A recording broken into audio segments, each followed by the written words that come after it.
Eh, nung kami na... Sana kami dadaan natin mga na... makikipagpasyon ng higala at saka yun. Lahat ano, dumi ng Sa mga Quiapo. lahat ng dadaanan sa ilid, kung yung nakahiga. Iyaantay sa ulo.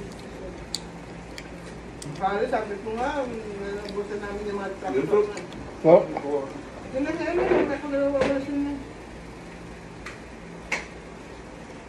Ang dami basura. Silang nagtawag. Bakit ang dami? Ay, visita iglesia nung Hindi, yun yata yung mga papasan. Yung bata, yung mga kabataan.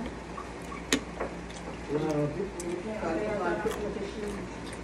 Friday. Kaya pala sarado. Buti nga, Kaya saan po kayo? hindi kami bumabado sa underpass, doon sana kami dadaan. Eh, may dumadaan pa palang ibang ano. Nung pabalik kami na tapos na kami ng ano eh, walang dumadaan jeep. Lalakad na naman kami. Sa may lero mo po kami nakasakay. Lumakad naman kami sa papuntang Yagdad. Sa bahay nila Coco Martin. Ate Nel, basta alam ko yung ano eh, yung tirahan nila Coco Martin sa Batang Quiapo eh.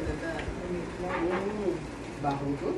Sabi ano, kasi pag namamili kami ng durian preserve, doon kami namamaybay.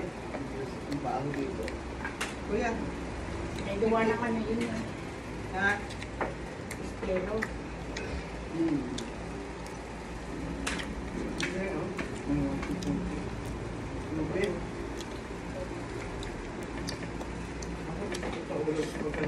Hame, obede.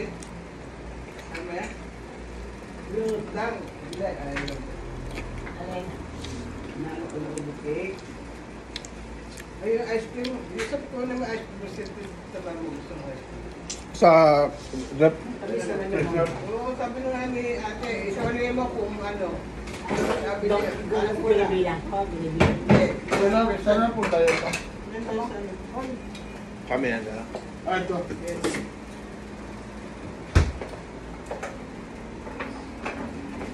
Kuya, mag-aasip ka na, maya-maya. Lagay mo muna ulit kasi kung na tayo kumain. Kain muna tayo na.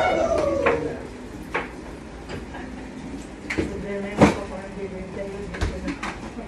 Ay, hindi ko nga, sabi ko nga.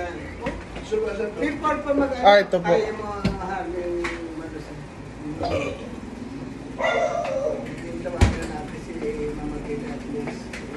Original plan natin, wala.